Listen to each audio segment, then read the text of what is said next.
Hello, আসসালামু আলাইকুম। আজকে নতুন একটি ভিডিওতে সবাইকে স্বাগতম। আজকে আমাদের আলোচনার টপিক হবে নবম শ্রেণী এবং দশম শ্রেণীর জীববিজ্ঞান নিয়ে। তো নবম এবং দশম শ্রেণীর জীববিজ্ঞানের আজকে আমরা ষষ্ঠ অধ্যায় থেকে হৃৎপিণ্ড সম্পর্কে আমরা আলোচনা করব। তো সবাই শুরু থেকে শেষ পর্যন্ত ভিডিওটুকু দেখবেন।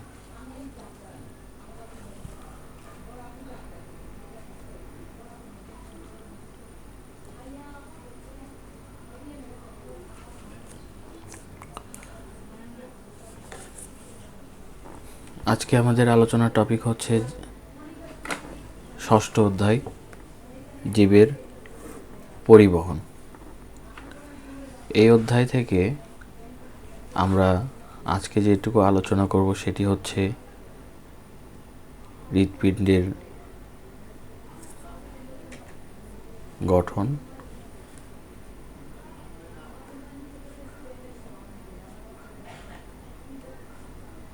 সম্পর্কে আমরা আলোচনা করব।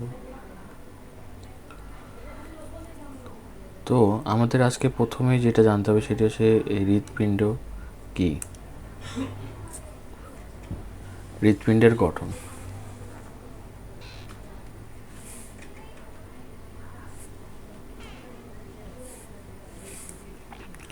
তো আমরা এই মুহূর্তে আমাদের সামনে যে স্লাইডটি স্ক্রিনে দেখা যাচ্ছে সেইখানে আমরা একটা হার্টের ছবি দেখতে পারতেছি। এটা একটা হার্টের ছবি।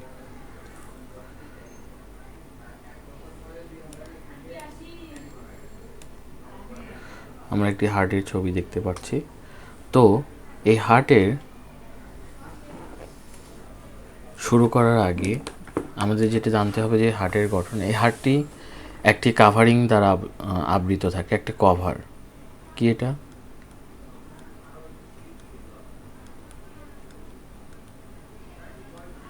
একটি কভার, যে কভারের নাম হচ্ছে পেরিকার্ডিয়াম।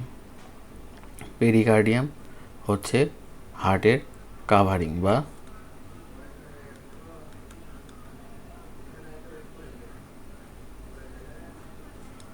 পোশাক। এটি পুরো হার্টকে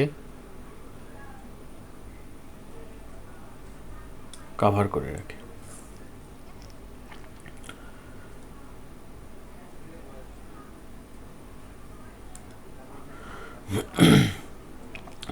এই পেরিকার্ডিয়াম বা হার্টের যে আমরা কভার বলতেছি, এই কভারের আবার দুটি স্তর আছে।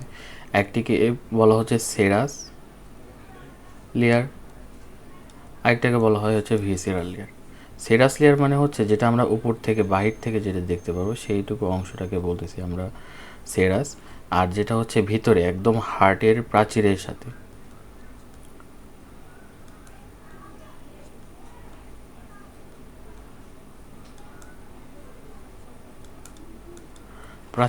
লাগানো থাকবে, এটাকে বলবো আমরা হচ্ছে ভিসেরাল লেয়ার। এখন এর পরবর্তীতে আমাদের যেটা জানতে হবে সেটা হচ্ছে এর হার্টের অন্তর্গঠন বা ভেতর থেকে দেখতে কেমন। হার্টের প্রকোষ্ঠ। প্রকোষ্ঠ মানে হচ্ছে হার্টকে যদি আমরা কেটে যখন আমরা দেখা শুরু করব, ঠিক তখন আমরা দেখতে পারবো যে হচ্ছে হার্টের ভিতরে কিছু প্রকোষ্ঠ আছে। আমরা যদি স্ক্রিনটা একটু বড় করি, তো এই প্রকোষ্ঠ কয়টা? এই প্রকোষ্ঠ হচ্ছে 4টি প্রকোষ্ঠ।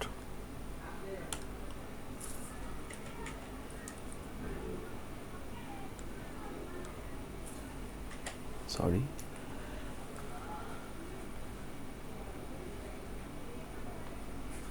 আচ্ছা, এই প্রকোষ্ঠ হচ্ছে 4টি প্রকোষ্ঠ।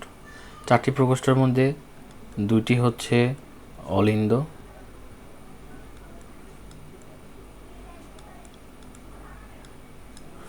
এবং 2টি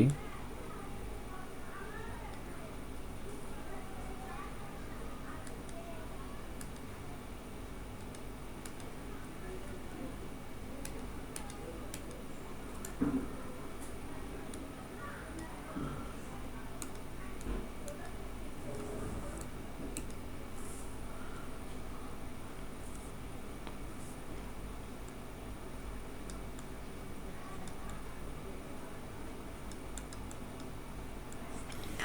নিলয়, আমরা দুটি অলিন্দ দেখতে পারবো, দুটি নিলয় দেখতে পারবো, এবং হচ্ছে এদের স্তর, হার্টের যে কয়েকটা স্তর আছে, 3টি স্তর আছে, যেটা হচ্ছে বাইরের দিকে আমরা যেটাকে বলছি সেটাকে বলতেছি হচ্ছে এপিকার্ডিয়াম,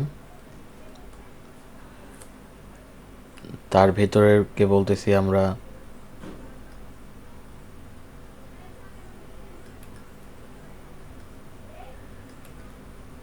মায়োকার্ডিয়াম,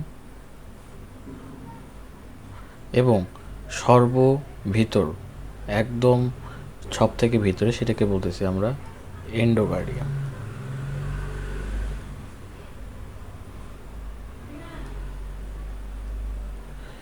এই হার্টের আমরা 3টা স্তর দেখতে পাই মাংসপেশির। একটি হচ্ছে বহিঃস্তরকে বলতেছি আমরা এপিকার্ডিয়াম, তারপরের স্তরকে বলতেছি আমরা মায়োকার্ডিয়াম, এবং তারপরের স্তরকে বলতেছি আমরা এন্ডোকার্ডিয়াম।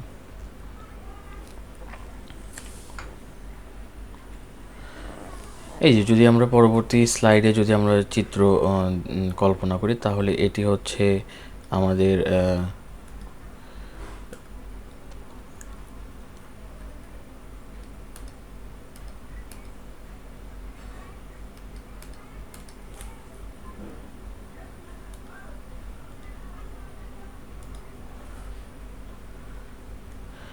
এটি হচ্ছে আমাদের একটি,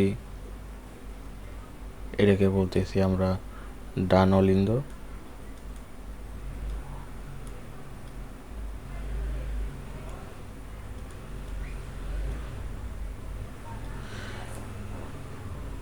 এটুকুই আমরা বলতেছি বাম অলিন্দ,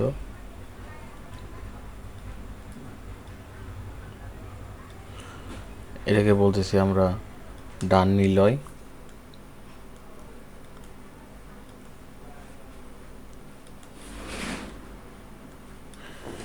এটাকে বলতেছি আমরা বাম নিলয়।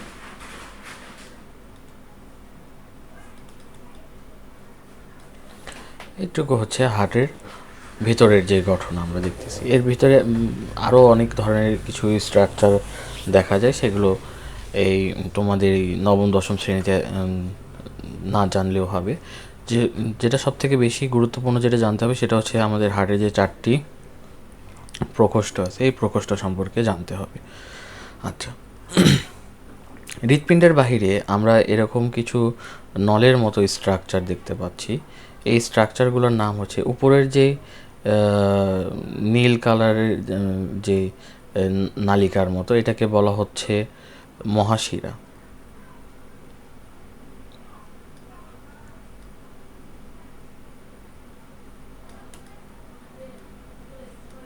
যেহেতু উপরের দিকে, তার মানে ঊর্ধ্ব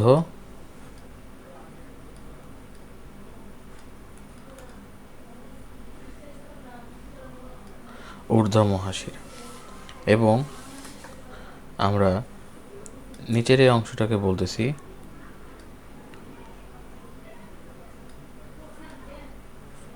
নিম্ন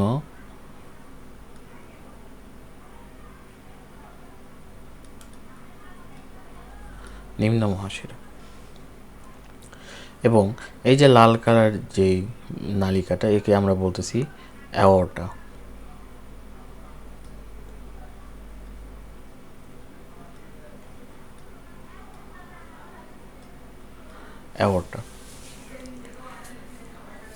তাহলে আমরা প্রথমেই দেখলাম যে হচ্ছে ভিতর থেকে দেখি এই যে লাল কালারের যে ফাঁকা জায়গাটা গহ্বরের মতো, এটাকে আমরা বলতেছি হচ্ছে ডান অলিন্দ। তার পাশে এইটুকু অংশকে বলতেছি আমরা বাম অলিন্দ। তার নিচের অংশটিকে বলতেছি আমরা ডান নিলয়, এবং তারপর পাশের অংশটিকে বলতেছি আমরা বাম নিলয়। এবং এই যে নীল কালারের যে সরু নলের মতো দেখা যাচ্ছে, যেহেতু এটা উপরের দিক থেকে আসতেছে, তার মানে এটা কি হচ্ছে ঊর্ধ্ব মহাশিরা। এবং নিচের যেই নীল অংশটুকু আছে এটাকে আমরা বলতেছি নিম্ন মহাশিরা। এবং একই সাথে আমরা যে লাল কালারের যে নালিকার পথ, এই পথকে আমরা বলতেছি অ্যাওর্টা।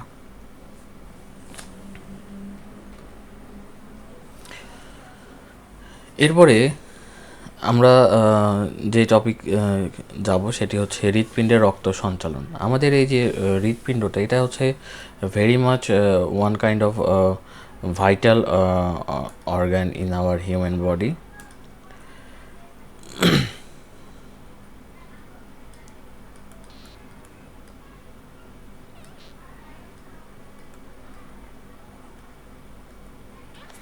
ভাইটাল অর্গান, কেন ভাইটাল অর্গান বলতেছি, যে এই যে হৃৎপিণ্ড নামক এক ধরনের অঙ্গ, এই অঙ্গ ছাড়া একজন মানুষের অস্তিত্ব কল্পনা করা যায় না। কীরকমভাবে, যদি একটি মানুষের যদি এই হৃৎপিণ্ডটাই কাজ না করে, সেই মানুষটা তার জন্য বেঁচে থাকা অনেক কষ্টসাধ্য হয়ে থাকে। কারণ হৃৎপিণ্ড যদি কাজ না করে তাহলে শরীরের যে কোনো অংশে রক্ত ঠিকভাবে পৌঁছাতে পারবে না, এবং রক্ত যদি ঠিকভাবে না পৌঁছায় তাহলে শরীরের বিভিন্ন ধরনের কন্ডিশন ডেভেলপ করে।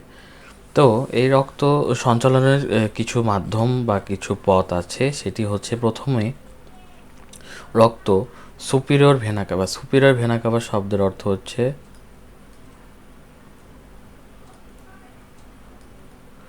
ঊর্ধ্ব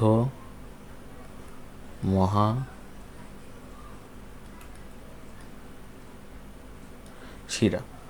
এই ঊর্ধ্ব মহাশিরা দিয়ে রক্ত কী করে ডান অলিন্দে প্রবেশ করে। ঊর্ধ্ব মহাশিরা হচ্ছে উপরিভাগ থেকে, উপরের অংশ থেকে রক্ত নিয়ে ডান অলিন্দে জমা রাখবে, এবং ইনফিরিয়র ভেনা কাভা অর্থাৎ নিম্ন মহাশিরা, এই নিম্ন মহাশিরা হচ্ছে ঠিক এই জায়গাটাতে, যেটি হচ্ছে নিম্ন ভাগের রক্ত কী করবে, আমাদের এই নিম্ন মহাশিরা এর মাধ্যম দিয়ে আমাদের ডান অলিন্দে পৌঁছাবে। এটাকে বলতেছি আমরা নিম্ন মহাশিরা। নিম্ন মহাশিরা বলতেছি। তো এর পরবর্তীতে যে ঘটনাটা ঘটবে সেটি হচ্ছে, এই যে ডান নিলয়ে এরপরে রক্তটা আমাদের এসে জমা হবে ডান অলিন্দ থেকে ডান নিলয়ে। এই সময় মধ্যবর্তী এক ধরনের দরজা বা কপাটিকা থাকে, দরজা বা কপাটিকা, এটাকে বলা হয় হচ্ছে ট্রাইকাসপিড।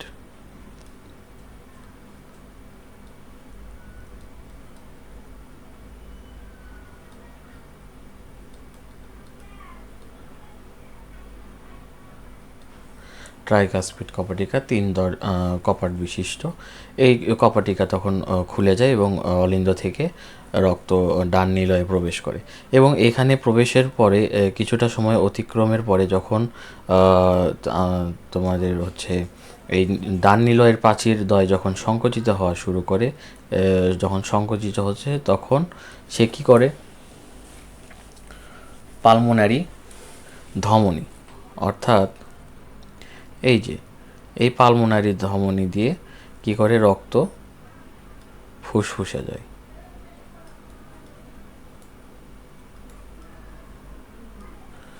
রক্ত ফুসফুসে গেল, যে ওখানে শ্বসন বিক্রিয়া হয়ে কার্বন ডাইঅক্সাইড আমাদের শরীর থেকে বের হয়ে যাবে, এবং অক্সিজেন ভিতর ফুসফুস হয়ে যখন রক্তে পৌঁছাবে তখন রক্তে থাকা হিমোগ্লোবিনের সাথে বাইন্ড করে অক্সি হিমোগ্লোবিন তৈরি করবে, করে রক্ত চারটি ফুসফুসীয় শিরা,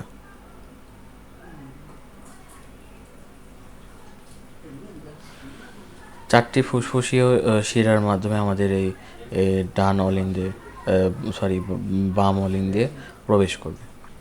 বাম অলিন্দে প্রবেশের পরে কিছুটা সময় অতিবাহিত হওয়ার পরবর্তীতে যখন এই বাম নিলয় সংকুচিত হবে, সংকুচিত হওয়ার ফলে রক্তসমূহ বাম নিলয়ে প্রবেশ করবে। বাম নিলয়ে প্রবেশের সময় ডান অলিন্দ থেকে বাম অলিন্দ থেকে বাম নিলয়ে প্রবেশের সময় এখানে এক ধরনের কপাটিকা থাকে যেটাকে বলা হয় বাইকাসপিড।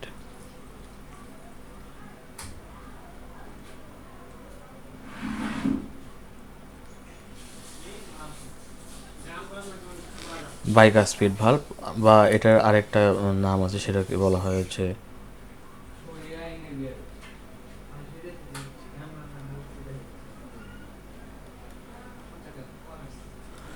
মাইট্রাইল ভাল্ব। এই মাইট্রাইল ভাল্বটা যখন খুলে যাবে তখন বাম অলিন্দ থেকে রক্ত আমাদের বাম নিলয়ে প্রবেশ করবে। বাম নিলয়ে রক্ত আসার পরে যখন বাম নিলয়ের প্রাচীরদ্বয় যখন সংকুচিত হবে অর্থাৎ চাপ দিবে, তখন সেই রক্তটা করবে কি, এই যে অ্যাওয়ারটা, এই অ্যাওয়ারটা দিয়ে আমাদের সারা শরীরে রক্ত সরবরাহ করে। এবং এর অংশটুকু কিছুর অংশ নিচে চলে গেছে। এই যে অ্যাওয়ার্টার যে ধনুকের মতো যে বাঁকা অংশ, এর জন্যে এর নামকরণ করা হয় হচ্ছে arch of aorta, arch of aorta. তো এইভাবে হচ্ছে আমাদের হৃৎপিণ্ডের রক্ত সঞ্চালন হয়ে থাকে এবং এইভাবে আমাদের শরীরের প্রত্যেকটা অংশে, হ্যাঁ প্রত্যেকটি, যদি বলা যায় প্রত্যেকটি কোনায় কোনায় রক্ত সরবরাহ ভূমিকা পালন করতেছে আমাদের হৃৎপিণ্ড।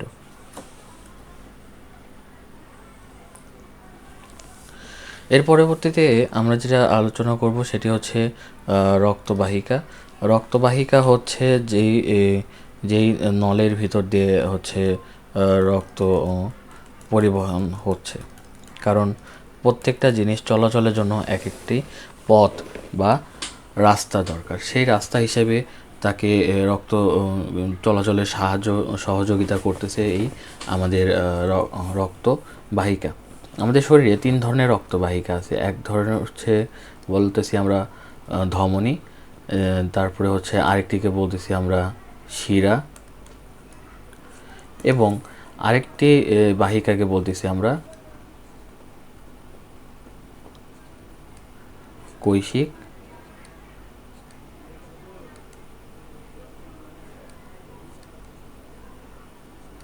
কৈশিক জালিকা। তো আমরা সর্বপ্রথম ধমনী সম্পর্কে জানি। ধমনী হচ্ছে এক ধরনের রক্তবাহিকা বা নালিকা যার ভিতর দিয়ে অক্সিজেন সমৃদ্ধ রক্ত পরিবহন হয়। শুধুমাত্র অক্সিজেনই যে পরিবহন করবে এমনটা না, কিছু ব্যতিক্রম আছে। ব্যতিক্রম কি ধরনের, যে এই যে আমরা কিছুক্ষণ আগে যে এই হৃৎপিণ্ডে রক্ত সঞ্চালন পড়ে আসে, সেখানে আমরা দেখতে পাচ্ছি যে পালমোনারি যে আর্টারি, এই পালমোনারি আর্টারি করতেছে কি, সে কার্বন ডাইঅক্সাইড যুক্ত রক্ত অর্থাৎ কার্বন দূষিত রক্ত যেটা, সেটাকে ক্যারি করে বা ট্রান্সপোর্ট করে নিয়ে যাচ্ছে, ফুসফুসে নিয়ে যাচ্ছে। এবং একই সাথে হচ্ছে পালমোনারি যে ভেইন, এই পালমোনারি ভেইন করতেছে কি, অক্সিজেন সমৃদ্ধ রক্ত আমাদের আবার হার্টে ফেরত নিয়ে আসতেছে। তো এই যে এই জায়গাটা হচ্ছে একটু এক্সেপশনাল বা আনকমন জায়গা। মোটামুটি প্রত্যেকটা ধমনীর কাজই হচ্ছে অক্সিজেন সমৃদ্ধ রক্ত পরিবহন করা, কিন্তু ব্যতিক্রম হিসাবে আমরা দেখতে পাচ্ছি হচ্ছে পালমোনারি ধমনী এবং পালমোনারি শিরা। এই দুটি কি করে, যে ধমনীর যে স্বাভাবিক কাজ সেটার উল্টা কাজ করে। হ্যাঁ, তারপরে দেখতেছি আমরা হচ্ছে ধমনীর প্রাচীর হচ্ছে অত্যন্ত পুরু এবং মোটা হয়ে থাকে। আমরা যদি পাশের চিত্রে যদি একটু ভিজুয়ালাইজ করি তাহলে আমরা দেখতে পাবো যে এই যে আমাদের একটা ধমনী দেখতে পাচ্ছি, এই ধমনীর প্রাচীরটা দেখবো আমরা কতটুকু মোটা। এবং ঠিক একইভাবে নিচের চিত্রে দেওয়া হচ্ছে একটি শিরার প্রাচীর। আমরা যদি দুটা চিত্র পাশাপাশি কল্পনা করি বা তুলনা করি তখন আমরা বুঝতে পারবো। কেননা এই যে এই প্রাচীরের হচ্ছে 3টি স্তর আছে। কয়টি স্তর? 3টি স্তর। একটাকে বলতেছি আমরা টিউনিকা এক্সটার্না, যেটা হচ্ছে বাহিরে।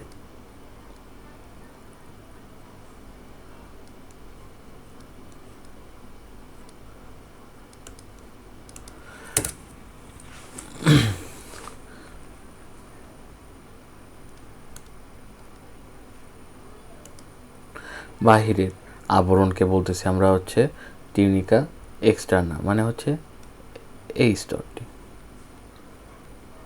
এটাকে আমরা বলতেছি টিউনিকা এক্সটার্না। তারপর ভিতরের মাঝের স্তরকে বলতেছি আমরা টিউনিকা মিডিয়া। মাঝের স্তর বলতে আমরা এইটুকু বুঝাই।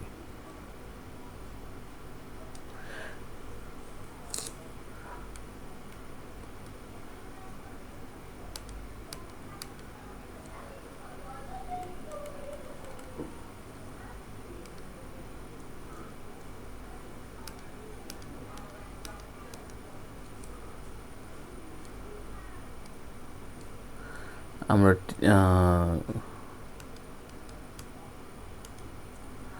টিউনিকা মিডিয়া মানে হচ্ছে আমরা এই যে মাঝের যে স্তর এই স্তরকে বুঝি। এবং টিউনিকা ইন্টিমা, এখানে নাম বানানটা একটু সংশোধন করে নিও যে ইন্টিমা,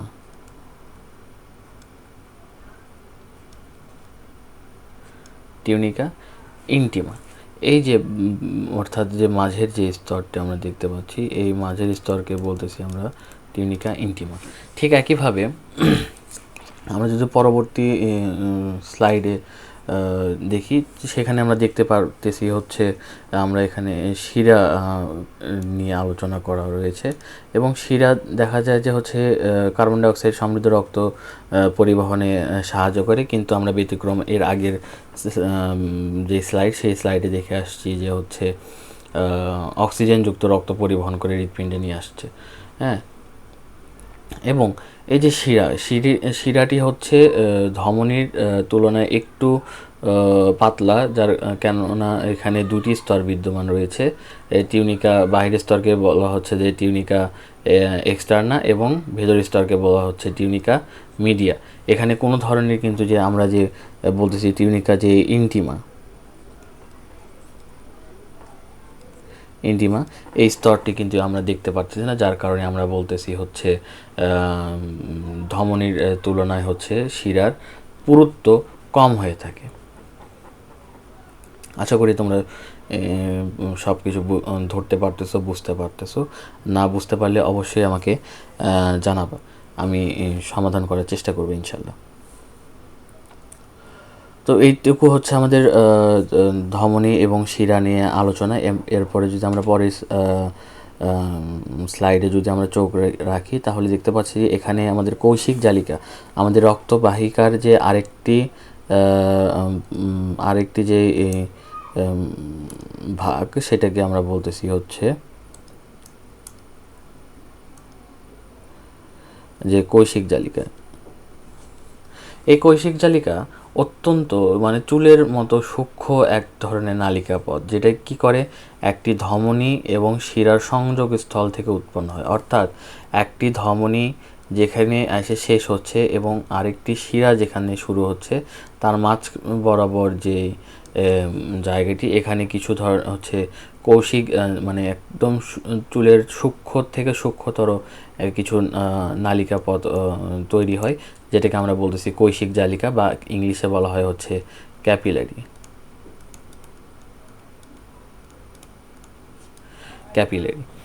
এর কারণ হচ্ছে একটি রক্ত সরাসরি কোষে, আমরা যদি এখানে একটা কোষের কথা চিন্তা করি যে একটি রক্ত যখন হচ্ছে ধমনী বা শিরার মাধ্যম দিয়ে আসতেছে তখন সরাসরি সে কোষের ভিতরে প্রবেশ করতে পারে না। তখন কোষের ভিতরে প্রবেশ করার জন্য সে কী করে, এই চুলের মতো যে সূক্ষ্ম নালিকা পথ সেগুলো তৈরি করে কোষের ভিতরে যেন হচ্ছে রক্ত বা আদার্স লসিকা এগুলোর মাধ্যমে যেন পুষ্টি উপাদান এবং বর্জ্য পদার্থ ওখান থেকে আদান প্রদান করতে পারে, সেরকম একটি কাঠামো তৈরি করে।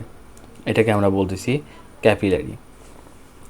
এবং সেই কোষগুলো কিন্তু সরাসরি যে ব্লাড সাপ্লাই সেটা কিন্তু পায় না, সেটা কীভাবে পায়, বাই দ্য ডিফিউশন,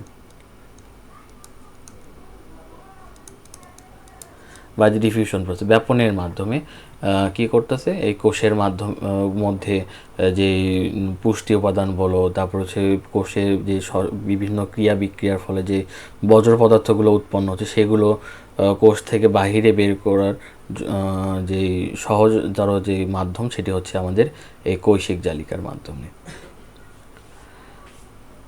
হ্যাঁ, এরপরে আমাদের রক্তর চ্যাপ্টারে অর্থাৎ আমাদের শ্বসন এখানে জীবের যে পরিবহন, এই অধ্যায়ে আমাদের আরেকটি টপিকের কথা বলা রয়েছে, সেটি হচ্ছে রক্তচাপ। রক্ত যখন তার নালিকা পথের মধ্যে দিয়ে যখন প্রবাহিত হয়, তখন কি করে, সে তার যে নলের যে প্রাচীর, এগুলো কিন্তু নলের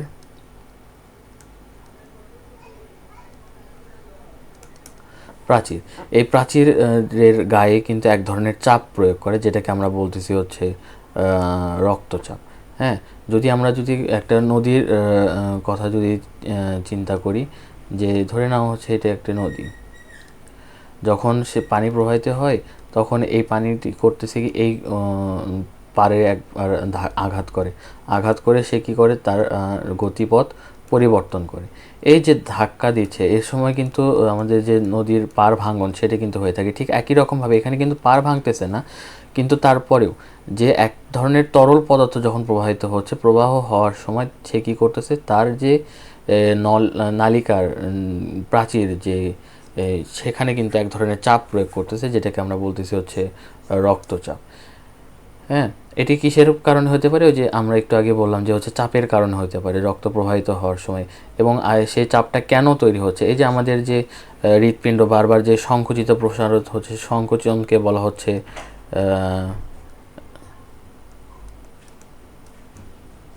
সিস্টল, এবং প্রসারণকে বলতেছি আমরা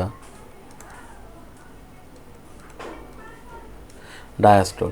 এই যে সিস্টোলিক এবং ডায়াস্টোলিক যে অ্যাক্টিভিটি, এই অ্যাক্টিভিটির কারণেই কিন্তু রক্তের প্রেশার বা রক্তের চাপ আমরা বলে থাকতেছি।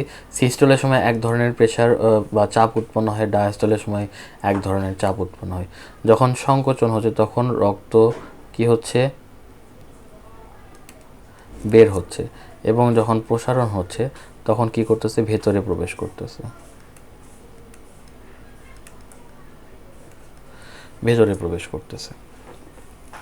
তো এর কারণে রক্তচাপ তৈরি হয়। এবং রক্তচাপের যদি আমরা যদি মান জিজ্ঞেস করি, তাহলে যে সিস্টোলিক যে প্রেশার, এই সিস্টোলিক প্রেশারের রেঞ্জ হচ্ছে 100 থেকে 140 মিলিমিটার অফ মার্কারি। হ্যাঁ, এবং ডায়াস্টোলের ক্ষেত্রে হচ্ছে 60 থেকে 90 মিলিমিটার অফ মার্কারি। সেই তুলনায় অ্যাভারেজে আমরা সিস্টোলকে বলি হচ্ছে 120 এবং ডায়াস্টোলের মান ধরি হচ্ছে আমরা 80। ঠিক আছে, তাহলে 120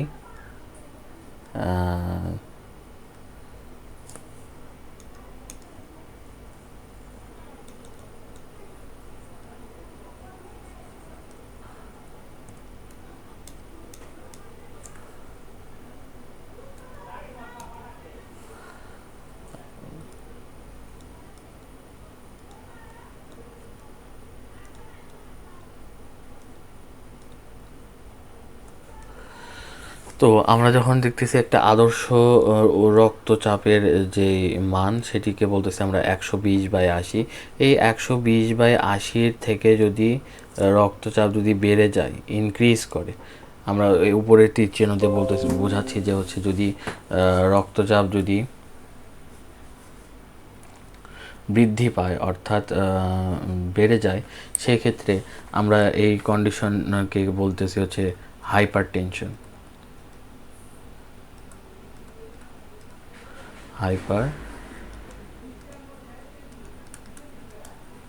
হাইপারটেনশন বা উচ্চ রক্তচাপ। উচ্চ রক্তচাপ, এই উচ্চ রক্তচাপের কারণ কি কি হইতে পারে, যদি আমরা একটু ব্যাখ্যা করি, যে এই উচ্চ রক্তচাপের কারণ হইতে পারে যে হচ্ছে কিছু ফ্যামিলিয়াল হিস্ট্রি হইতে পারে, তারপর হচ্ছে তার দেহের ওজনের কারণে হতে পারে, অথবা হচ্ছে তার যে পারিপার্শ্বিক যে তার চলাচল, চলাচল বা চলাফেরা, মানে সে কী রকম লাইফস্টাইলের ভিতর দিয়ে জীবন যাপন করে, সেই কারণগুলো হতে পারে। এবং এরপরে আসা যাক যে এই যেই অসুখ বা রোগ, এই কিছু লক্ষণ আছে, প্রত্যেকটা রোগের কিছু কিছু লক্ষণ থাকে। সেই লক্ষণগুলো হচ্ছে নাম্বারে এক হচ্ছে তার মাথা ঘোরা থাকবে, মনে হবে যে আমার গা মাথা ঘুরতেছে।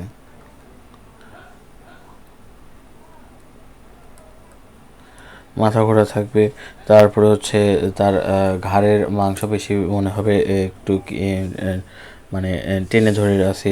তারপর হচ্ছে খুব অস্থিরতা লাগবে, যেমন হচ্ছে নার্ভাসনেস, আমাদের অনেক সময় যে পরীক্ষার সময় নার্ভাস হয়ে যায়, তখনও কিন্তু এই নার্ভাস কারণ হচ্ছে আমাদের রক্তর চাপ কিন্তু বেড়ে যায়, এর কারণে হইতে পারে।